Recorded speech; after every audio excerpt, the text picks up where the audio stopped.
மூன்று விதமான அபிஷேகத்தின் அவசியம் என்ன, அந்த அபிஷேகத்தின் நோக்கம் என்ன, அதை பெற்றுக்கொண்டவர்கள் எப்படி பெற்றுக்கொண்டார்கள்.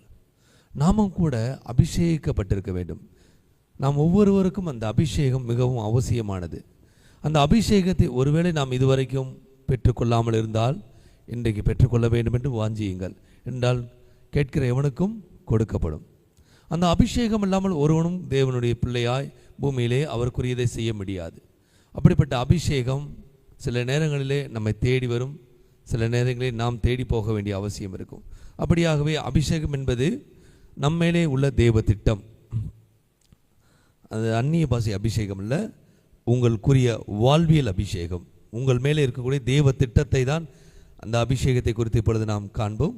மூன்று விதமான அபிஷேகத்தை காண்போம். முதலாவது அபிஷேகத்துக்கான தலைப்பு பகிரங்கமான அபிஷேகம். இந்த பகிரங்கமான அபிஷேகத்தை யாருக்கு தேவன் கொடுத்தார், அந்த நோக்கம் என்ன, அதன் மூலம் அந்த மனிதனுக்கு என்ன வாழ்விலே நடந்தது எடுத்துக்கொள்வோம். 1 சாமுவேல் 9:15. சவுல் வர ஒரு நாளுக்கு முன்னே கர்த்தர் சாமுவேலின் காது கேட்க, நாளை இந்நேரத்திற்கு பென்யமீன் நாட்டானாகிய ஒரு மனுஷனை உன்னிடத்தில் அனுப்புவேன். அவனை என் ஜனமாகிய இஸ்ரவேலின் மேல் அதிபதியாக அபிஷேகம் பண்ண கடவாய். அவன் என் ஜனத்தை பெலிஸ்தரின் கைக்கு நீங்களாக்கி ரட்சிப்பான்.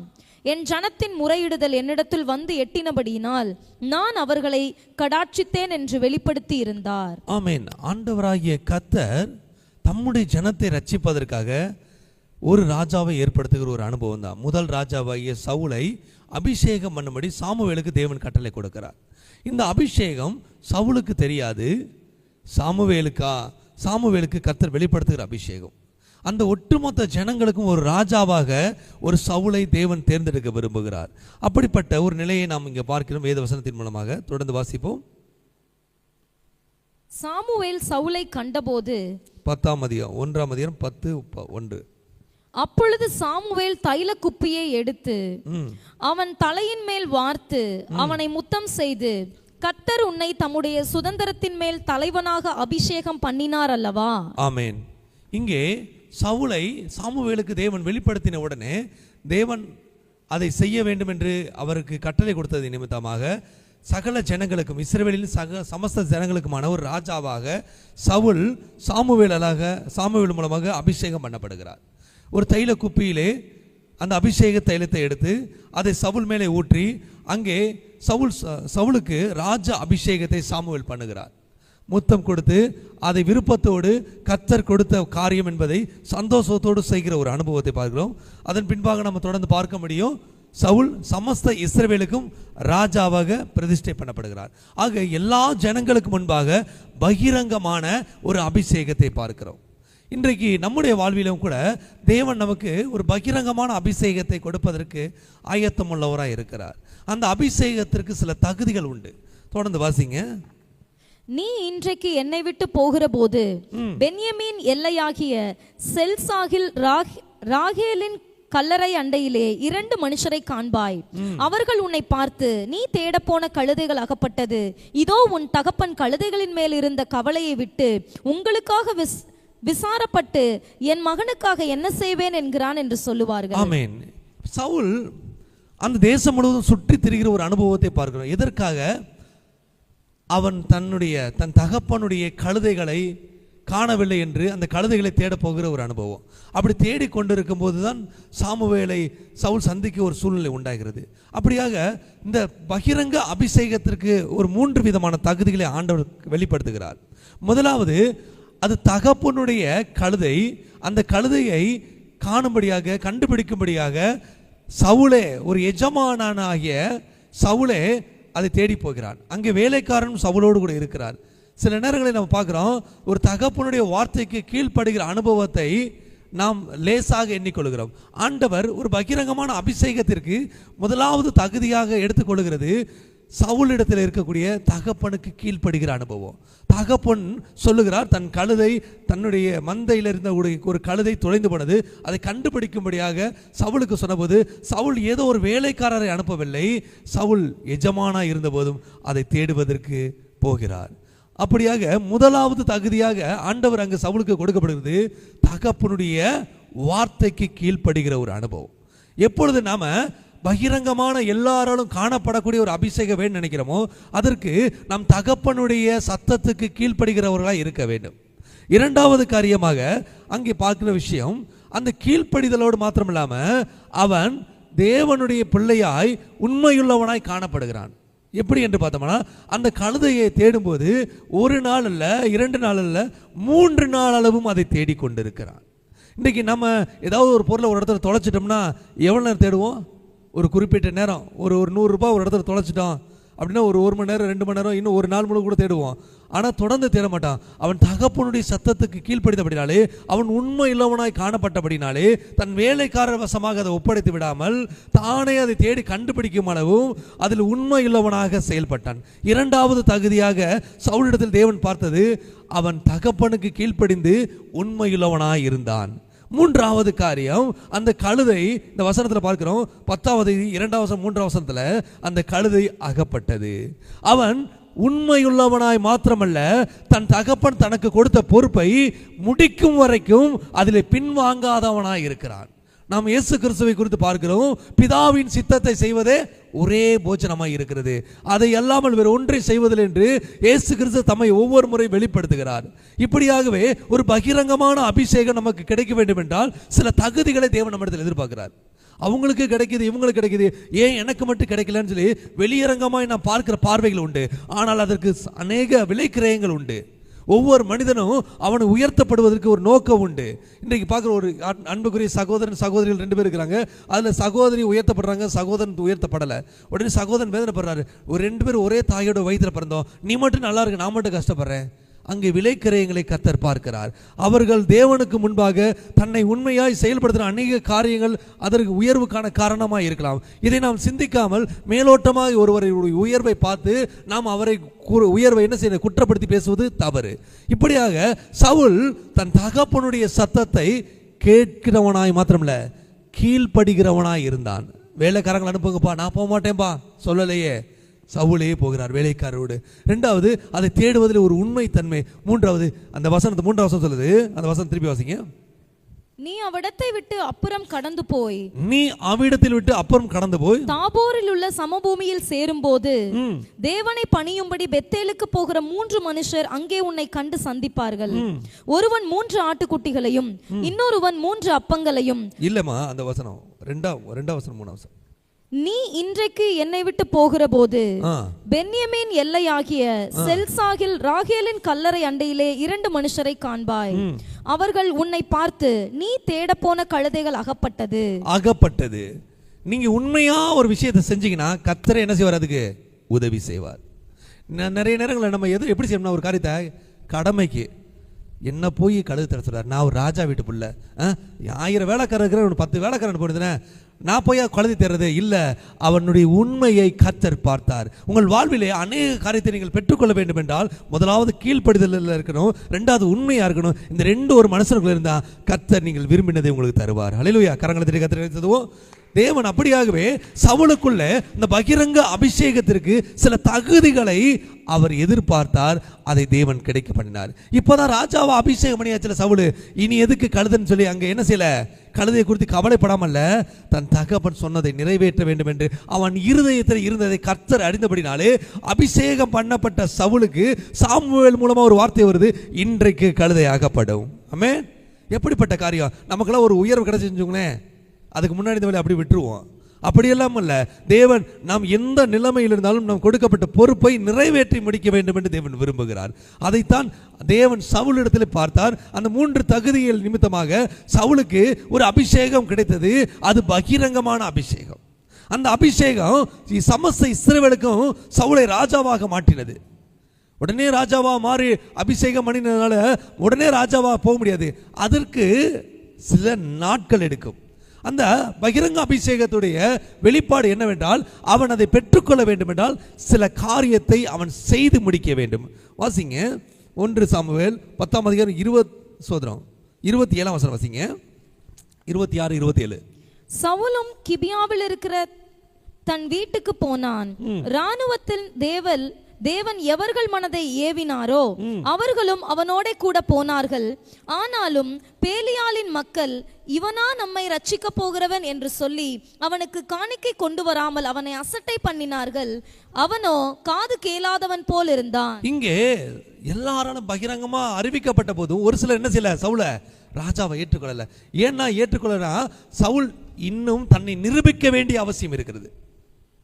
அவன் ஒரு வெற்றியை காண வேண்டும். அதற்காக ஒரு யுத்தத்துக்கு போறாரு. அந்த யுத்தத்தில் சவுல் வெற்றி அடைந்து எல்லா ஜனத்துக்கு முன்பாக கர்த்தர் அவரை அபிஷேகம் பண்ணி இருக்கிறார் என்பதை அவர் நிரூபிக்க வேண்டிய கட்டாயத்தை நாம் பார்க்கிறோம். அப்படியாக இந்த பகிரங்க அபிஷேகம் என்பது தேவன் உங்களை முன்குறித்து அழைத்து உங்கள் மேலே அதை தெளிவாய் காண்பித்து உங்களுடைய கிரியைகள் நிமித்தமாக அதை செய்து முடிப்பார். ஆனாலும் நீங்கள் அந்த அபிஷேகத்தை வெளியரங்கமாக நீங்கள் ஆக்க வேண்டும் என்றால் உங்களுடைய அந்த அபிஷேகத்தை நீங்கள் செய்து முடித்திருக்க வேண்டும். அவர் யுத்தத்திலே ஜெயம் பெற்றவுடனே அனைத்து மக்களும் சவுலுக்கு முன்பாக ராஜா என்று மொத்தமாய் அவர்கள் அனைவரும் சொல்லுகிற வார்த்தையை நாம் கேட்க முடியும். இப்படியாக இந்த பகிரங்க அபிஷேகத்தை ஒவ்வொரு மனிதனும் நாம் பெற்றுக்கொள்ள வேண்டும். அதற்கு 3 விதமான தகுதிகளை நம்ம பார்க்கிறோம். ஆண்டவர் என்ன எப்போ ராஜாவாக்குவார், எனக்கு அந்த மகிமை எப்போ கிடைக்கும், என்ன எப்போ உயர்த்துவார், இத்தனை தகுதிகளை நாம் உடையவர்களாக இருக்க வேண்டும் என்று தேவன் விரும்புகிறார். நாம் மற்றவர்களை பார்த்து பொறாமைப்படுகிறோமே தவிர அவர்கள் முன்னேற்றத்திற்கு அவர்கள் என்ன விலைக்கிரயம் செய்தார்கள், அவர் எதிலே உண்மையாக இருந்தார்கள். அன்புக்குரிய சகோதரன் சொல்லுவார், எனக்கு தெரிஞ்சவர், அவருடைய கம்பெனியில் அவர் அனுதினமும் இரவுல வாட்ச்மேன் இல்லாத நேரத்தில் அவருடைய கம்பெனியில் எப்படி படுத்திருப்பாரா, வாட்ச்மேனுக்கு பதிலாக படுத்திருப்பார்.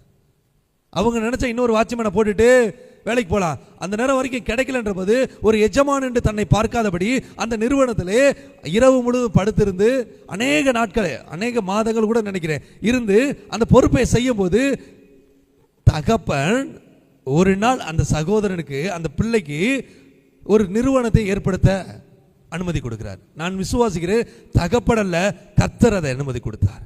நீங்கள் உங்களை தாழ்த்தாமல் உங்களுடைய உண்மைத்தன்மையை வெளிப்படுத்தாமல் உங்களுடைய காரியத்திலே நீங்கள் ஒன்றை பெற்றுக்கொள்ள முடியாது. சவுல் அன்றைக்கு இத்தனை காரியத்தை செய்த நிமித்தமாக தேவன் அவரை அபிஷேகம் பண்ணினார். அதற்கப்புறம் அவருடைய கிரியைகள் நிமித்தமாக அந்த ராஜ்யத்தை இழந்து போறாரு, அபிஷேகத்தை இழந்து போறாரு, அதெல்லாம் அடுத்த விஷயம். ஆனால் கர்த்தர் கொடுப்பதற்கு போதுமானவர். இழப்பது மனிதனுடைய தனிப்பட்ட சுபாவங்கள், அதை பற்றியெல்லாம் அல்ல. அப்படியாகவே நீங்களும் இன்றைக்கு உண்மையாக இருக்கும்போது, எல்லாவற்றிலும் தாழ்மையாக இருக்கும்போது தேவன் உலக அறியும்படியாக பகிரங்கமான அபிஷேகத்தை செய்வார். ஆனாலும் சிலர் உங்களை ஏற்றுக்கொள்ள மாட்டார்கள். அப்பொழுது நீங்கள் உங்களுக்கு கொடுக்கப்பட்ட அபிஷேகத்தினுடைய காரியத்தை ஒரு யுத்தத்தை செய்து அதில் நீங்கள் வெற்றி பெற்றால் மாத்திரம்தான் அந்த அபிஷேகம் வெளியரங்கமாகும். கரங்களை தெரிவித்துவோம். இப்படியாகவே நீங்களும் அப்படிப்பட்ட காரியத்தை செய்வீர்களானால் இன்றைக்கு கர்த்தர் உங்களுக்கு அப்படிப்பட்ட அபிஷேகம் தருவார். ஆமென். இந்த காரியத்தை இரண்டாவது அபிஷேகத்திற்கு நேர கடந்து போவோம். பலவந்தம் பண்ணப்பட்ட அபிஷேகம். இந்த அபிஷேகத்துக்காக முதலாவது அபிஷேகத்திற்கு சில நாட்கள் தேவைப்பட்டது, இரண்டாவது அபிஷேகத்திற்கு சில காலங்கள் தேவைப்படும். வாசிப்போம். 1 சாமுவேல் 16ஆம் அதிகாரம் 2ஆம் வசனம் 1ஆம் வசனம் தொடங்கி. கொஞ்சம் தண்ணி மட்டும் கொடுக்கும். கர்த்தர் சாமுவேலை நோக்கி, இஸ்ரவேலின் மேல் ராஜாவாய் இராதபடிக்கு நான் புறக்கணித்து தள்ளின சவுலுக்காக நீ எந்த மட்டும் துக்கித்துக் கொண்டிருப்பாய்? நீ உன் கொம்பை தைலத்தால் நிரப்பிக் கொண்டு வா. பெத்லகேமியனாகிய ஈசாயின் இடத்திற்கு உன்னை அனுப்புவேன். அவன் குமாரரில் ஒருவனை நான் ராஜாவாக தெரிந்து கொண்டேன் என்றார். ஆமென். இங்கே ஒரு நபரை ஆண்டவர் செலக்ட் பண்றாரு. தள்ளி வாங்க. தேவன் சாமுவேலுக்கிட்ட முதல் சவுலை செலக்ட் பண்ணாரு. சவுளுடைய தவறு நிமித்தமாக அந்த ராஜ்யபாரத்தை சவுல் இழந்து போறாரு. அது வேற காரியம். தேவன் கொடுத்தவர், சரிங்களா? இப்பொழுது இரண்டாவதா ஒரு நபர் தேவன் சாமுவேல் மூலமாக தாவீதை அபிஷேகம் பண்ண விரும்புகிறார். வாசிங்க 16ஆம் அதிகாரம் 2ஆம் வசனம். அதற்கு சாமுவேல், நான் எப்படி போவேன்? சவுல் இதை கேள்விப்பட்டால் என்னை கொன்று போடுவானே என்றான். அப்பொழுது கர்த்தர், நீ ஒரு காளையை கையோட கொண்டு போய் கர்த்தருக்கு பலியிட வந்தேன் என்று சொல்லி ஈசாயை பலியிலிருந்து அழைப்பாயாக, பலி விருந்துக்கு அழைப்பாயாக. அப்பொழுது நீ செய்ய வேண்டியதை நான் உனக்கு அறிவிப்பேன். நான் உனக்கு சொல்லுகிறவனை எனக்காக அபிஷேகம் பண்ணுவாயாக என்றான். சாமுவேலுக்கு போறதுக்கு விருப்பமே இல்லை. ஒரு பலவந்தம் பண்ற ஆண்டவர், நீ சாமுவேல் நீ போ, எப்படியாவது தாவீது அபிஷேகம் பண்ணு, நான் உனக்கு சொல்ற ஒரு நபர் அபிஷேகம் பண்ணு சொல்லி சாமுவேல் ஆண்டவர் என்ன செய்றாரு, பலவந்தம் பண்றாரு. சவுல அவர் சந்தோஷத்தோட அபிஷேகம் பண்ணான்றதுக்கு ஆதாரம் என்ன செய்யுது, அபிஷேகத்தை எழுத ஊத்தி முத்தம் கொடுத்து அவர் அனுப்புறாரு. அதுல தேவனுடைய திட்டத்தை நிறைவேற்றும் போது சாமுவேலுக்கு ஒரு சந்தோஷம் இருந்துச்சு. ஆனா தாவீது அபிஷேகம் பண்றதுக்கு சாமுவேலுக்கு அங்க பிரச்சனைக்குரிய விஷயமா இருக்கு. என்ன சவுல் கேட்டா என்ன செய்வாரு, என்னை கொன்று போடுவாரு, நான் போக மாட்டேன். இன்னைக்கு நிர்பந்தமா சாமுவேலை தேவன் என்ன செய்றாரு, அனுப்புறாரு. சரி, வேற வழி இல்லாம அந்த இடத்துல அந்த தீர்க்கதரிசியாகிய சாமுவேல் போறாரு. இன்னும் யாரும் அபிஷேகம் பண்ணணும்னு தெரியல, இன்னும் யார் மேல அபிஷேகத்தை ஊத்துறது தெரியல. ஆனாலும் கத்த சொல்ற, நீ அங்க போ, நாங்க சொல்றேன். ஒரு பயத்தோட, ஒரு பக்கம் சவுலுக்கு தெரிஞ்சா கொன்றுவான், இன்னும் யாருன்னு தெரியல, ஆனாலும் வேற வழி இல்ல, ஆண்டோடைய வார்த்தைக்கு கீழ்ப்படிஞ்சுதான் ஆகன்னு சொல்லி ஒரு பலவந்தம் பண்ணப்பட்ட நிலைமையில சாமுவேல் என்ன செய்றாரு, ஈசாய் வீட்டுக்கு பலி விருந்துக்கு அழைக்கிறாரு. தொடர்ந்து வாசிங்க. கர்த்தர் சொன்னபடியே சாமுவேல் செய்து பெத்லகேமுக்கு போனான். அப்பொழுது அவ்வூரின் மூப்பர் தத்தளிப்போடே அவனுக்கு எதிர்கொண்டு வந்து, நீர் வருகிறது சமாதானமா என்றார்கள். ஆமென். இவர் ஒரு ஊருக்குள்ள வர்றாரு அப்படின்னா அங்க பெரிய காரியம் ஏதோ நடக்க போது தான். நீங்க நினைக்கிற மாதிரி இன்னைக்கெல்லாம் ஊழியக்காரனுக்கு ஒரு பெரிய கனம் கிடையாது, ஒரு பெரிய மரியாதை கிடையாது, ஒரு ரெஸ்பெக்டபிள் நடத்தல. அது காரணம் சில கிரியைகள் வெளிப்படாதுன்னு நினைக்கிறேன். கத்தர் அன்றைக்கெல்லாம் அப்படி கிடையாது. சாமுவேல் ஊருக்குள்ள வந்துட்டாருன்னா ஜனங்களை பயப்படுவாங்க. ஐயோ, பொதுவாகவே ஒரு தீர்க்கதரிசி சொல்லுகிறாருன்னா ஏதோ பெருசா நடக்க போகுதுன்ற சம்பவம் இருக்கும். ஜனங்க கேட்குறாங்க, சுக செய்தி தானா, எதுவும் நடக்க போதான்னு. கர்த்தர் சொல்லுகிற வார்த்தை சாமுவேலுக்கு மாத்திரம் தெரியும், அவருக்கே தெரியாம தான் போறாரு, அவருக்கே விருப்பம் இல்லாம தான் போறாரு. வாசிங்க 16ஆம் அதிகாரம் 8ஆம் வசனம் 7-8. கர்த்தர் சாமுவேலை நோக்கி, நீ இவனுடைய முகத்தையும் இவனுடைய சரீர வளர்ச்சியையும் பார்க்க வேண்டாம், நான் இவனை புறக்கணித்தேன். மனுஷன் பார்க்கிறபடி நான் பாரேன், மனுஷன் முகத்தை பார்ப்பான், கர்த்தரோ இருதயத்தை பார்க்கிறார் என்றார். அப்பொழுது ஈசாய் அமினதாபை அழைத்து அவனை சாமுவேலுக்கு முன்பாக கடந்து போக பண்ணினான். அவன் இவனையும் கர்த்தர் தெரிந்து கொள்ளவில்லை என்றான். ஆமென். தன்னைக்கிட்ட ஈசா கிட்ட ஒரு 7 பிள்ளைகளை அங்க வச்சிருக்கிறாரு. அந்த 7 பிள்ளைகளை அபிஷேகம் பண்றதுக்காக சாமுவேலுக்கு முன்பாக கொண்டு வர்றாரு. ஒவ்வொரு நபரையா சாமுவேல் அபிஷேகம் பண்ண ஊத்தும் போதுலாம் இவ இல்ல. ஏற்கனவே சாமுவேலுடைய இருதயம் எப்படி இருக்கு, விருப்பம் இல்லாம கோபத்தோட நான் போகவே மாட்டேன்ற ஒரு வருத்தத்தோட போயிருக்க ஒரு சூழ்நிலை. தொடர்ந்து ஒவ்வொரு ஆளை கட்டும்போது இவே இல்லைன்னா நிச்சயமா சாமுவேலுடைய இருதயம் எப்படி இருக்கும், ஆண்டவர் மேல பயங்கர கோபம் இருக்கு. ஏன்பா என்ன இப்படி செய்றீங்க, ஏன்பா என்ன இப்படி போட்டு வறுத்து எடுக்கிறீங்க, தயவு செய்து யாருன்னு சொல்லுங்க சொல்லும்போது கர்த்தர் சொல்லுகிறார், நீயோ மனுஷன முகத்தை பார்க்கிறான், கர்த்தரோ இருதயத்தை பார்க்கிறார். நீ சரீரத்தை பார்க்காத, அவன் இருதயத்தை நான் பார்த்துக்கிட்டு இருக்கேன். அவனை புறக்கணிச்சு கடைசியா பையனாக அபினதாபை அழைத்து சாமுவேலுக்கு முன்பாக நிறுத்தும் போது ஆண்டவர் வர சொல்லுது, கர்த்தர் இவனையும் புறக்கணித்தார். இப்ப சாமுவேல் உச்சக்கட்ட கோபம், பலவந்தம், நிர்பந்தம், வேற வழியே இல்லை. நான் ஏன்டா இங்க வந்தே சொல்லி தன்னுடைய இருதயத்தில் அங்கலாய்த்து கொண்டு இருப்பார். நான் இப்படி விசுவாசிக்கிறேன். அவர் மெதுவா சொன்ன வார்த்தை அப்படிலாம் இருக்காது, அங்க ஒரு கோபம் இருந்திருக்கான்.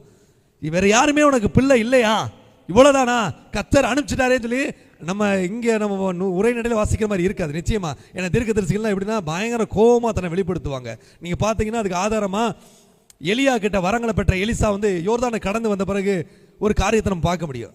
யோர்தானை கடந்து வந்த பிறகு அங்கே ஒரு சில நிறைய பிள்ளைகள் அங்கிருந்து எலிசா கூப்பிடுவாங்க, மொட்டை தலையா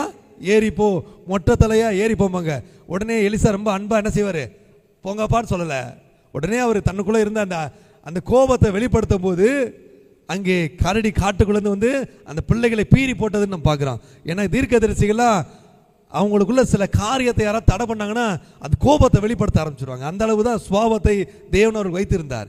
என்னென்றால் கர்த்தரால் அபிஷேகம் பண்ணப்பட்டவங்க வேற எந்த சிந்தனையும் இருக்காது, தேவன் சொல்லுகிறதை செய்ய வேண்டும், அவ்வளவுதான் அவங்களுக்கு இருக்கிறது. அப்படிப்பட்ட நிலையிலே சாமுவேலுடைய இருதயம் தத்தளிக்குது. யாரைத்தான் ஆண்டவர் செலக்ட் பண்ணியிருக்கிறார் தெரியல. தொடர்ந்து வாசிங்க 10ஆம் வசனம். இப்படி ஈசாய் தன் குமாரரில் 7 பேரை சாமுவேலுக்கு முன்பாக கடந்து போக பண்ணினான். பின்பு சாமுவேல் ஈசாயை பார்த்து, கர்த்தர் இவர்களில் ஒருவனையும் தெரிந்து கொள்ளவில்லை என்று சொல்லி, உன் பிள்ளைகள் இவ்வளவுதானா என்று ஈசாயை கேட்டான். அதற்கு அவன், இன்னும் எல்லாருக்கும் இளையவன் ஒருவன் இருக்கிறான், அவன் ஆடுகளை மேய்த்து கொண்டிருக்கிறான் என்றான். அப்பொழுது சாமுவேல் ஈசாயை நோக்கி, ஆள் எழுப்பி அவனை அழைப்பி, அவன் இங்கே வருமட்டும் நான் பந்தியிருக்க மாட்டேன் என்றான். ஆமென். கடைசியா ஒரு முடிவு பண்ணாரு, இன்னும் ஒருத்தரை நீ கூட்டிட்டு வா, அவனை அபிஷேகம் பண்ற வரைக்கும் நான் உன் வீட்டை விட்டு போக மாட்டேன். ஏன்னா என்ன பலவந்தம் பண்ணி கர்த்தர் அனுப்பிச்சிருக்கிறாரு, வேற வழி இல்லை. இந்த அபிஷேகத்தை நான் கொடுத்துட்டு தான் போகணும், இந்த மனுஷனை அபிஷேகிச்சுட்டு தான் போகணும். அப்படிப்பட்ட அபிஷேகத்தை தேவன் தாவீதுக்கு கொடுப்பதற்கு உண்மையுள்ளவராய் இருக்கிறார். அங்கே சாமுவேல் யாரையோ ஒருத்தர் அபிஷேகம் பண்ண விரும்பல, இப்படியாகவே இந்த அபிஷேகத்தை நீங்கள் நான் பெற வேண்டும் என்று தேவன் விரும்புகிறார். அநேக நேரங்களில் நாம ஒரு காரியத்தை பெற்றுக்கொள்றதுக்கு நம்ம என்ன செய்யணுமா, எத்தனையோ வழியில் சில நேரங்கள் தவறான வழிகளை கூட கடைபிடிக்கிறது உண்டு. ஒரு காரியத்தை ஆண்டவர் இந்த பலவந்தம் பண்ணப்பட்ட அபிஷேகத்தை மூலம் கற்றுக் கொடுக்கிறார். உங்களுடைய அபிஷேகத்தை ஒருவனாலும் பறித்து கொள்ள முடியாது. அந்த அபிஷேகம் உங்களுக்கு என்று ஆயத்தமாக்கப்பட்டது. அந்த அபிஷேகத்துக்கு உரியவர்களாக தேவன் உங்களை முன்னமே உண்டாக்கி இருக்கிறார். அந்த அபிஷேகம் உங்களிடத்தில் வருவதை எந்த தகப்பனும் எந்த தாயும் எந்த சகோதரனும் தடுக்க முடியாது. கரங்காத்திரி கத்திரிங்க அல்லேலூயா. ஏனென்றால் அபிஷேகம் கர்த்தரால் உங்களுக்கு கொடுக்கப்படுத்தவரை ஒரு மனுஷனா இல்லை. சில நேரம் சொல்லுவாங்க, நீ இல்லைன்னா நான் அதை பெற்றுக்கொண்டிருப்பேன். நான் சொன்னேன், நான் இல்லைன்னா இல்லை, நான் இல்லாம போனா கூட அந்த அபிஷேகம் வராது. ஏனால் அது எனக்குரியது, கர்த்தர் எனக்காக வைத்திருக்கிறார். அல்லேலூயா. அப்படிப்பட்ட அபிஷேகத்தை, தாவீதின் அபிஷேகத்தை தகப்பன் மாற்ற நினைத்தார், சகோதரர்கள் மாற்ற நினைத்தார், ஆனால் கர்த்தர் மாற்ற விரும்பவில்லை. அதுதான் பலவந்த பண்ணப்படுற அபிஷேகம். எத்தனை பேர் வேணா உங்களுடைய ஆசீர்வாதங்களை திருட நினைக்கலாம், ஆனால் உங்கள் ஆசீர்வாதம் உங்களுக்காகவே ஆயத்தப்படுத்தப்பட்டது. அது இன்னொருவரை சுதந்திரிப்பதற்கு, அதை பெற்றுக்கொள்வதற்கு எவ்வளவு முயற்சினாலும் அது நிச்சயமா அவர்களாலே பெற்றுக்கொள்ள முடியாது. அப்படியாக இங்கே சாமுவேல் சொல்கிறார், அவன் வரும் வரைக்கும் நான் பந்தி இருக்க மாட்டேன். நீங்கள் வரும் வரைக்கும், நீங்கள் ஆயத்தமாகும் வரைக்கும், நீங்கள் தேவ ராஜ்யத்துக்குரிய பாத்திரங்களாய் உருவாகும் வரைக்கும் உங்கள் அபிஷேகத்தை ஒருவனாலும் தடுக்க முடியாது, மாற்றி அமைக்க முடியாது. ஒருவேளை நீங்கள் நினைக்கலாம், நான் இப்போதானே சின்ன பிள்ளையா இருக்கேன், இதெல்லாம் பெற்றுக்கொள்ளணும் அநேக வருஷங்கள், பரவாயில்ல, கர்த்தர் காத்திருப்பார். ஆமென் சொல்லுங்க. கர்த்தர் காத்திருப்பார் உங்களுக்காக. தீர்க்கதரிசியை காத்திருக்க வைக்கிறாரு. ஆனா சவுலுக்கு அது இல்ல, வந்தார் அபிஷேகம் பகிரங்கமா இருந்தா போ, ஒரு காரியத்தை சக்சஸ் பண்ணி காமிச்சிட்டு நீ ராஜாவுன்னு உன்னை நிரூபிச்சுட்டு போட்டு போயிட்டாங்க. ஆனா இங்க அப்படி இல்லை, பலவந்தம் பண்ண அபிஷேகம் விருப்பம் இல்லை. ஆனாலும் தேவ திட்டம், உங்களை சிலருக்கு விருப்பமே இருக்காது, உங்களை பார்த்தா கோபம் வரலாம், உங்களை புறக்கணிக்கலாம், உங்க மேல எந்த காரியமும் இல்லை சில அவங்க நிராகரிக்கலாம். ஆனா கர்த்தர் அவர்களுக்கு முன்பாக உங்களை நிறுத்தி, இவன் தான் நான் தெரிந்து கொண்ட என் பிள்ளை, நீ அபிஷேகம் பண்ணு சொல்ற ஒரு நாள் வரும். கரங்களை கத்திரிக்க இல்லையா? ஆக புறக்கணிக்கப்பட்ட மனிதர்களுக்கு முன்பாகவே தேவன் உங்களை பலவந்தமாய் கொண்டு வந்து அபிஷேகம் பண்ணுவார். அந்த நாள் தாவீதுக்கு வந்தது, ஒரு நாளுக்காக காத்திருந்தான். சரி, ரெண்டாவது, இந்த பலவந்தம் பண்ணப்பட்ட அபிஷேகத்துக்கு என்ன குவாலிட்டி இருக்கணும்? பார்த்தோம் பகிரங்கமான அபிஷேகத்தை என்ன குவாலிட்டி பார்த்தோம்? தாழ்மை, தகப்பனுக்கு கீழ்ப்படிந்து நடக்கிறது, ரெண்டாவது உண்மை, மூன்றாவது பின்வாங்காமல் செய்யும், அதை பெற்றுக்கொள் வரைக்கும் இருப்பு நிலைத்திருப்பது. அது சரி. அப்ப தாவீதுக்கு இந்த பலவந்தம் பண்ணப்பட்ட என்ன அபிஷேகம் தெரியுமா? ஒரே ஒரு காரியம்தான், பொறுமையோடு காத்திருக்கிறது. தனக்கானது வரும் வரைக்கும் முறுமுறுக்கவே இல்லை. ஆடு மேய்க்கும் போது கவலையப்படலை. 7 பேர் அரண்மனையில் இருக்கிறாங்களா, அதெல்லாம் கவலை இல்லை. 7 பேருக்கு ராஜ உபச்சாரம் நடக்கிறது, அதெல்லாம் கவலை இல்லை. என்னுடைய நாள் ஒரு நாள் வரும், எனக்கான நாள் ஒரு நாள் வரும், கர்த்தர் என்னை அபிஷேகிப்பார், தேவன் நிச்சயமா இது எனக்கென்று வைத்திருப்பார், அது எனக்கு பலவந்தமாய் கொடுக்கப்படும். அந்த நிச்சயம் உங்களுக்கு இருக்கிறன்னா நீங்க என்ன செய்யணும்? எதை குறித்து முறுமுறுக்கூடாது. ஐயோ எனக்கு கிடைக்கிறதுல அவனுக்கு போதே, என்னுடைய இதில் அவனுக்கு போதே, என்னுடைய ஆசீர்வாதத்தை அவன் கொண்டு போறானே, இல்லவே இல்லை. கவலையப்படாதீங்க. ஏன்னா எனக்கு தெரிஞ்ச ஒரு காரியத்தை சொல்றேன். ஒரு அன்புக்குரிய சகோதரர்கள் ஒரு 3 பேர், அண்ணன் தம்பி 3 பேர். அவர்கள் பார்த்தீங்கன்னா அவங்க அப்பா இடத்த பிரித்து கொடுக்குறாரு 3 பேருக்கும். பொதுவாகவே பார்த்தீங்கன்னா உங்களுக்கு தெரியும், அண்ணனுக்கு இடம் கொடுப்பாங்க, தம்பிக்கு அடுத்த இடம், இப்படி தான் கிராமங்களில் பார்த்தீங்கன்னா அப்படி தான் கொடுப்பாங்க. அப்படி மூத்தவருக்கு நல்ல வசதியானவர், அவருக்கு முன்னாடி இருக்க இடத்த கொடுத்துட்டாங்க. இளையவர் அவரும் அந்த நல்ல வசதியாக இருக்கிறார், அவருக்கு நடு இடத்த கொடுத்துட்டாங்க. கடைசி இருக்க ரொம்ப கஷ்டப்படுற அவர் கடைசி இடத்த கொடுத்துட்டாங்க. அவர் போய் சகோதரன்ட்ட கேட்குறாரு, அண்ணே என்னோட இடத்த நீ கூட எடுத்துக்கோனே, ஏன்னா என்னோட இடத்த வந்து அவ்வளோ சீக்கிரம் விற்க முடியாது, என்னோட இடத்த நீ எடுத்துக்கோனே. இல்லைப்பா அதெல்லாம் வேண்டாம்ப்பா, வேணா நீ வேணா ஃப்ரீயாக கொடுத்துருப்போம், எனக்கு வேண்டாம். அவங்க சகோதரனுடைய இயலாமையை அவர்கள் அதை தங்களுக்கு வசமாக்கி கொள்ள விரும்பினார்கள். கர்த்தர் ஒரு நாளும் தம்முடைய பிள்ளைகளை கைவிட மாட்டார். அந்த 3வது சகோதரன் ஆண்டவரை தேடுகிற ஒரு நபர், கர்த்தர் தேடுகிற நபர். அவர் ஒரே சொன்னார், என் சகோதரத்தில் போனேன், அவர்களை என்னை அங்கீகரிக்க ஏற்றுக்கொள்ள, ஆண்டவரை உம்மிடத்தில் வந்திருக்கிறேன், நீர் உமக்கு சித்தமான செய்தினார். நீங்கள் என்ன வேணும் நினச்சிக்கோங்க, அந்த ரோடு அவர் ஹைவேஸ் ரோடு பின்புறமாக இருந்து எக்ஸ்டெண்ட் பண்ண ஆரம்பிச்சிட்டாங்க. முன்புறமாக ரோடு வரும்னு எதிர்பார்த்த முன்பகுதி நினைச்ச அவருடைய சகோதரன் 3வது புறக்கணிக்கப்பட்டு விலை போகாத இடம் வந்து அந்த சைடு ரோடு எக்ஸ்டெண்ட் பண்ணாங்க. அந்த ரோடு அந்த அவருடைய இடத்துக்கு பக்கத்தில் ஒட்டி வந்ததுனால அவர் மற்றவர்கள் அவர்களுடைய இடத்தை விட கிட்டத்தட்ட 5 மடங்கு அதிகமாக அரசாங்கமே விலை கொடுத்து வாங்கியது. அல்லேலூயா. அப்போ ஆண்டவர் சொல்ற ஒரு வார்த்தையை அவர் சொன்னாரு, கர்த்தர் எனக்குரிய அபிஷேகத்தை ஒருவனுக்கு தர மாட்டாரு. நான் மனிதரிடத்தை போய் கெஞ்சினேன், ஆனாலும் அது சாத்தியமாகல. கர்த்தரிடத்துல போய் ஒப்பு கொடுத்தேன், கர்த்தர் என்னை உயர்த்தினான். இப்படியாகத்தான் நீங்க சில நேரம் புறக்கணிக்கப்பட்ட மனிதர்களாக மனிதர் பார்வையிலே உங்களுக்கு ஒன்றும் நடக்காது என்று சொல்லக்கூடிய நிலையில இருக்கலாம். அதுக்கு ஆதாரம் நம்ம பார்க்கிற தாவீதுக்கு அப்பா என்ன செய்யறாரு, பால் கட்டி கொடுத்து விடுறாரு. யாருக்கு? அரண்மனையில் யுத்தத்தில் இருக்கிற சகோதரர்களுக்கு. அங்கே அவர்கள் வா தம்பி சொல்லி அரவணைக்கல. என்ன செய்யறாங்க? ஆடுகளை யார் வசமாய் விட்டு விட்டு வந்தாய், ஆடு மேய்க்கிற வேலை உனக்கு எதுக்கு இங்க வந்த? உங்களை அவமானப்படுத்தி கொண்டே இருப்பார்கள், உங்கள் மேன்மையை புறக்கணித்து கொண்டே இருப்பார்கள். நீங்கள் ஒரு பொறுமையோடு காத்துக்கணும். தாவீது சண்டை போடல. தெரியும் தாவீதுக்கு, எனக்கான ஒரு நாள் வரும், பலவந்தம் பண்ணப்பட்ட அபிஷேகம் என்னை தேடி வரும், மனிதர் பருங்க முடியாத ஒரு அபிஷேகம் எனக்காக இருக்கிறது என்று அவர் காத்திருக்கும் போது கர்த்தர் அதை அவனுக்கு தேடி கொடுத்தார். தீர்க்கதரிசி காத்திருந்தார். உங்களுக்காக அநேக தீர்க்கதரிசிகள் காத்திருக்கிறார்கள், உங்கள் மேல் இருக்கக்கூடிய தேவனுடைய அபிஷேகத்தை உங்கள் மேலே வெளிப்படுத்துவதற்காக. அல்லேலூயா. இரண்டாவது அபிஷேகம் பலவந்தம் பண்ணப்பட்ட அபிஷேகம். இப்போ நீங்க பார்க்கலாம், இந்த பலவந்தம் பண்ணப்பட்ட அபிஷேகத்தை பெற்றுக்கொண்ட தாவீது அடுத்த நாளே ராஜாவாயிருவாரா? ஆயிட்டாரா? வாசிப்போம் 16ஆம் அதிகாரம் 15ஆம் வசனம். சோதரம் இல்ல 17ஆம் அதிகாரம் 14-15 வசனம் வாசிங்க.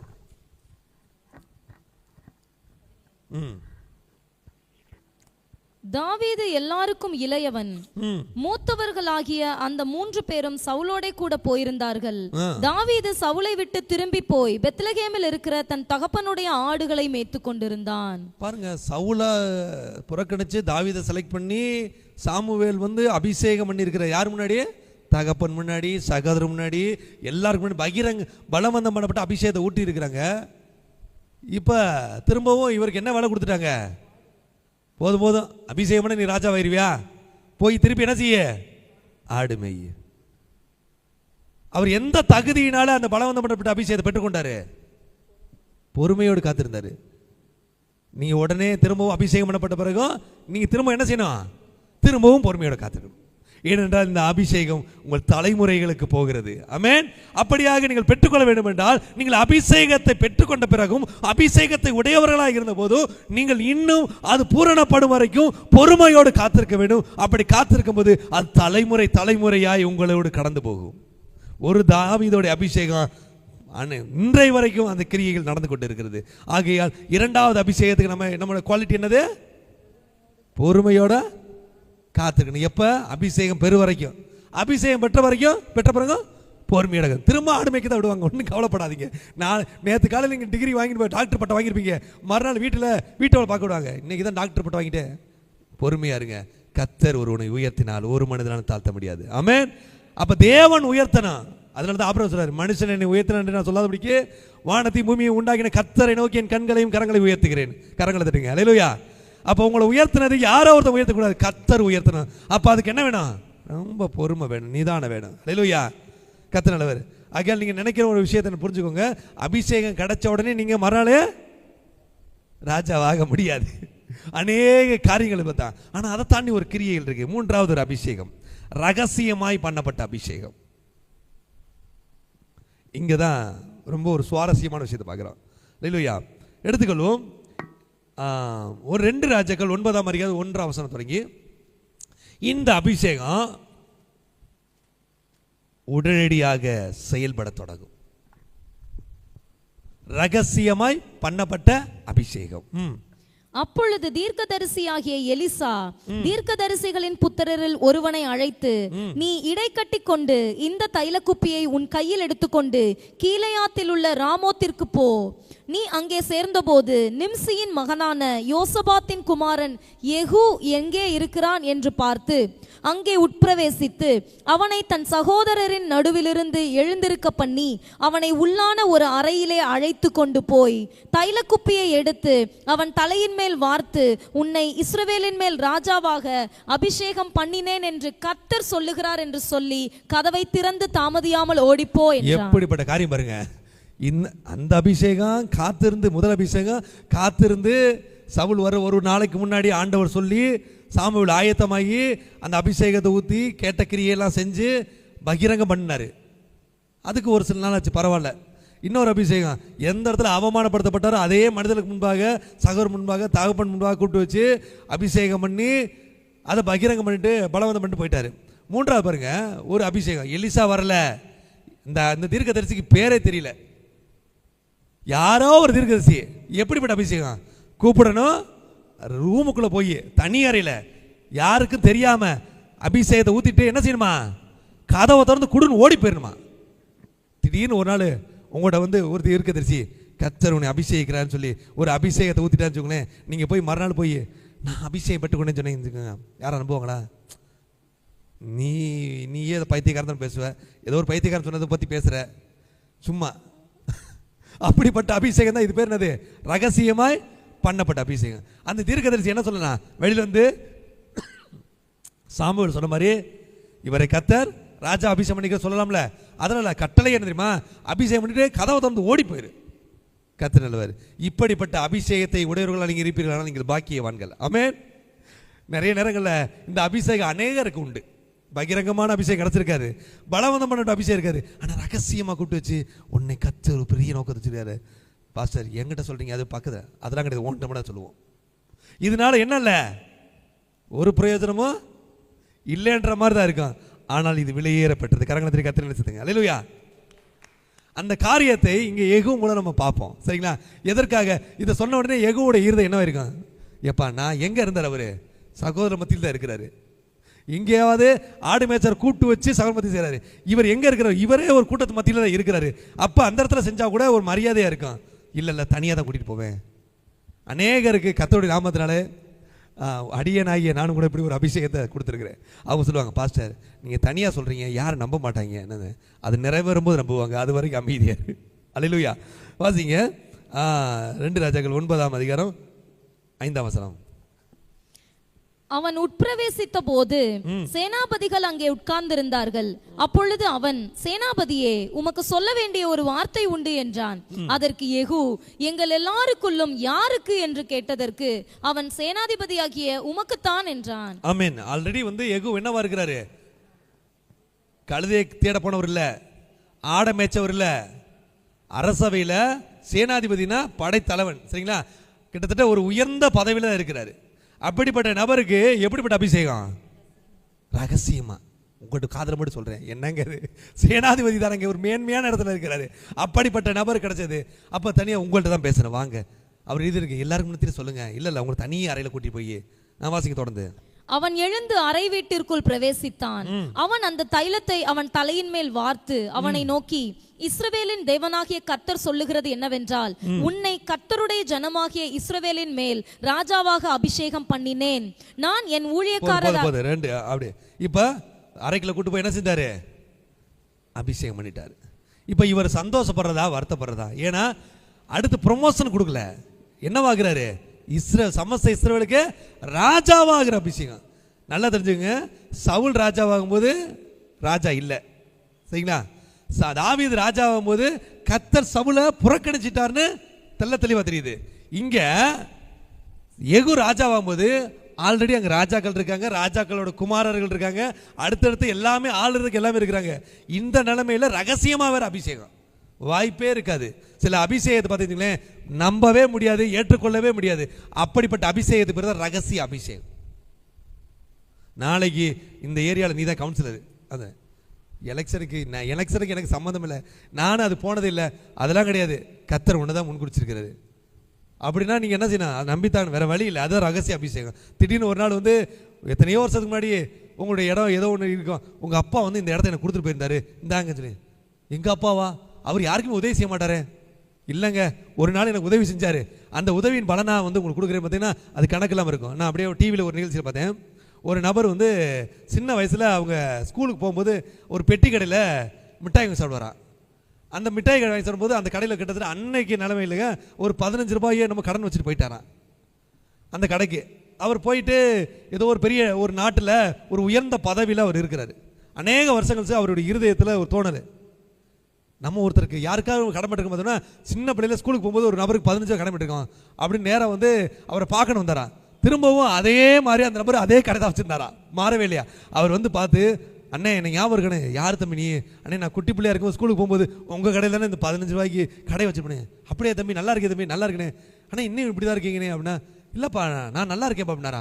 உடனே அவருக்கு அங்கேருந்து வந்து ஒரு வீடு வாங்கி கொடுத்து, கார் வாங்கி கொடுத்து, அவரோட பிள்ளைகளுக்கெல்லாம் கல்யாணத்துக்கு செட்டில் பண்ணி எல்லாமே செஞ்சு போனாரா. ஒரு 15 ரூபா ஒரு நாள் தெரியாமல் செஞ்ச நன்மை அதுக்கு பல வருஷங்கள் கழிச்சு என்ன செய்யுது, ஒரு பெரிய அற்புதம். அவர் செய்கிறாரு, நீ திருப்பி தருவேன்னு நினைக்கலப்பா, அந்த காரணத்துக்காக தான் கர்த்தர் கொடுக்க வைக்கிறாரு. ஒரே விஷயம் தான், நீங்கள் எதிர்பார்த்து ஒருவருக்கு நன்மை செய்யாதீங்க, உண்மையாக நன்மை செஞ்சீங்கன்னா ஒரு நாள் கர்த்தர் உங்களுக்கு கிரியை செய்வார். அல்லேலூயா.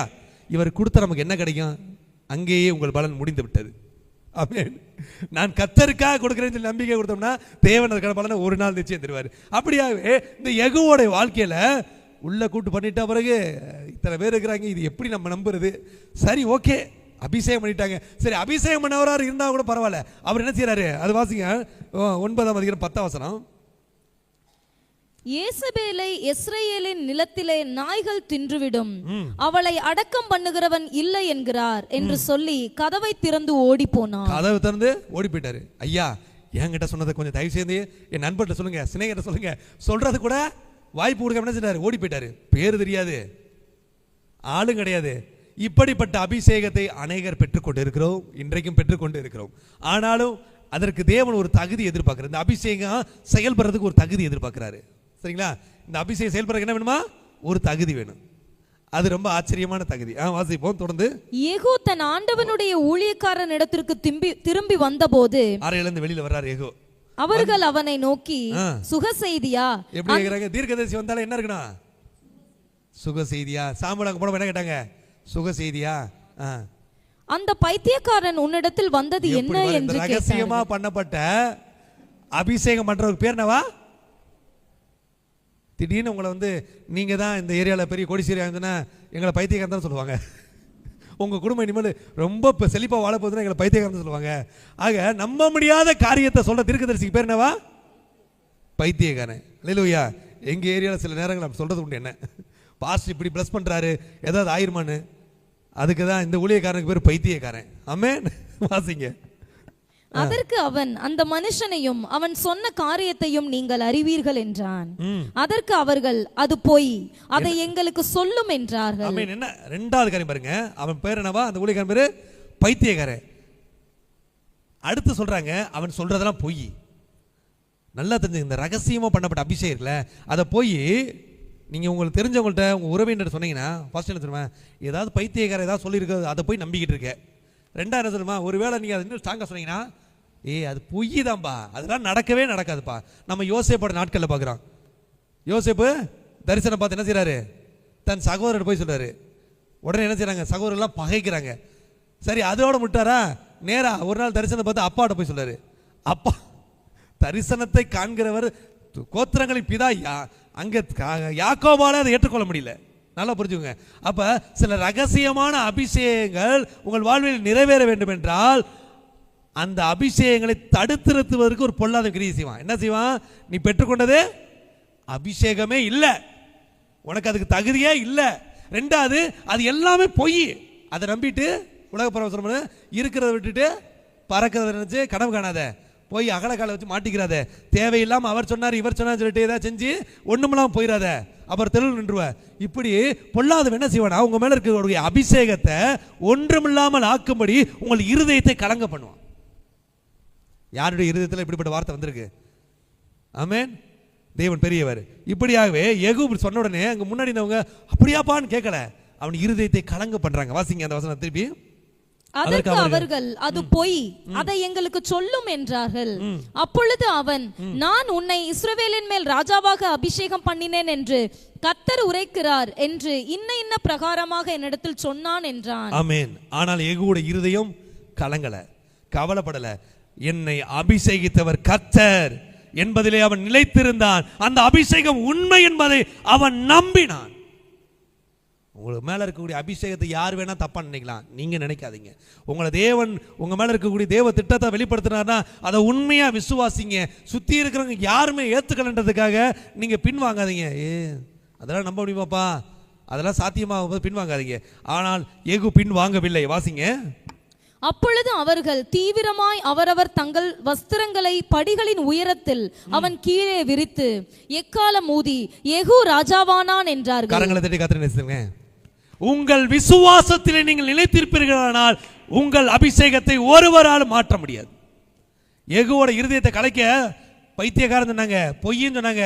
யெகூ என்னை அழைத்தவர் உண்மையுள்ளவர், என்னை அபிஷேகித்த தேவன் உண்மையுள்ளவர், என்னை அபிஷேகம் பண்ணினது உண்மைதான் என்பதை அவர் விசுவாசத்திலே நிலைத்திருந்தபடினாலே அவர்களுக்குள்ள இருந்த பிசாசின் கிரியைகள் செயல்படாமல் போனது. அவங்க அதை செய்யல, பிசாசு செய்ய முயற்சி பண்ணா. ஆனால் யெகூவோடைய விசுவாசம், அந்த மூன்றாவது அந்த ரகசியமான பண்ணப்பட்ட அபிஷேகத்துக்கு தகுதி தெரியுமா? விசுவாசம். எந்த நிலைமையிலையும் நீங்க பாத்தீங்களா, 9 வரங்கள்ல ஒரு வரம் என்ன தெரியுமா? ஃபெய்த்.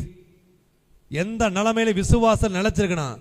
அதுதான் நம்ம பார்க்குற சாத்ராக் மேஷாக் ஆபேத்நேகோ எந்த இடத்துல இருக்காங்க? அக்கினி சூளைகிட்ட போய் நின்று ராஜாவை பணிஞ்சு கொண்டான். ராஜாவாகி உமக்கு தெரிந்திருக்க கடவுது சவால். அதுதான் இந்த அன்பீட்டபிள் ஃபெய்த்.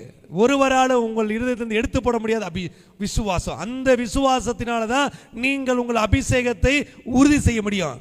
எல்லாருமே சொல்லலாம். ஏன்னு சொல்லணும்னா, நீங்க யார் மூலம் பெற்றுக்கொண்டீங்களோ அவங்களே கூட உனக்கு அந்த அபிஷேகங்களே சொல்லலாம். ஆனாலும் நீங்கள் அபிஷேகம் தந்தவர் என் தேவன் என்பதை நினைக்கும் போது அது கிரியை செய்ய தொடங்கும். இந்த நபர் சொன்னா, தாவீது யெகூ சொல்றாரு, நான் நம்புறேன் என் மேலே விழுந்த அபிஷேகம் உண்மைன்னு. நம்பின நம்பிக்கை என்னாச்சு தெரியுமா? கூட இந்த சேனாதிபதிகள்லாம் உடனே ட்ரெஸ்ஸை கழட்டி விரிச்சு நம்ம பார்க்குறோம். ஏசு கிறிஸ்து கழுதையின் மேலே போறாரு.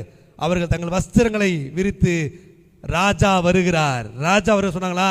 அதுதான் அந்த பெரியது. தாவீதுக்கு உடனே கிடைக்கல, சவுலுக்கு உடனே கிடைக்கல. ஆனால் விசுவாசத்தில் இருந்த ஒருவனுக்கு அது உடனடியாக கிடைத்தது. அந்த விசுவாசமாகிய உங்களுக்குள்ளும் இருக்குமானால் தேவன் இன்றைக்கு உங்கள் அபிஷேகத்தை வெளியரங்கமாக்குவார். சொல்றது யாரும் பார்க்காதீங்க, சத்தியமுள்ள வார்த்தையை கவனிங்க. கடந்த நாட்களில் பார்த்தோம், கர்த்தருடைய வார்த்தை உயிர் பெற்றது, ஜீவ வார்த்தை உயிர் பெற்றது. மனுஷனை போல மூலத்தை தேடிக்கொண்டு வந்தீங்கன்னா ஒரு நாள் என்ன செய்வது? உயிர் பெறாது, அபிஷேகம் கிரியை செய்யாது. அவங்க போனா இங்க போனா எங்கேயாவது போய்கிட்டே இருக்க வேண்டியதான் காலங்காலமா. ஒரு நாள் என்ன கிடைக்காது? அபிஷேகம் கிடைக்காது, அற்புதம் நடக்காது. ஆனால் இங்கே யெகூ விசுவாசித்தான். தன்னோடு இருந்தவர்கள் பைத்தியக்காரன் அது போய் 2-3 தடவை இந்த மாதிரி சொன்னால் நம்மளை நம்பிடுவோம். ஆமாங்க சொல்றது உண்மையாக தான் இருக்கான் அப்படி சொல்லி உண்மையாகவே அவன் அபிஷேகம் தான் எல்லாரும் முன்னாடி பண்ணியிருக்கணும்ல, பண்ணலைல, அது பொய்யாத்தான் இருக்கும். 2வது அபிஷேகம் உண்மையாக நின்றுக்கணும், ஓடி போயிட்டான், அப்போ அது பொய்யாதான் இருக்கணும். பிசாசு உங்கள் அபிஷேகத்தை உங்கள் இருதயத்திலிருந்து எடுத்து போடுவதற்காக அநேக கலக்கத்தையும் அநேக தேவையற்ற விஷயங்களை விதைப்பான். ஆனால் உங்கள் விசுவாசத்திலே நீங்கள் உறுதியாக இருப்பீர்களானால் அந்த அபிஷேகம் உடனடியாக செயல்பட தொடங்கும். எவ்வளவு நேரம் ஆச்சு?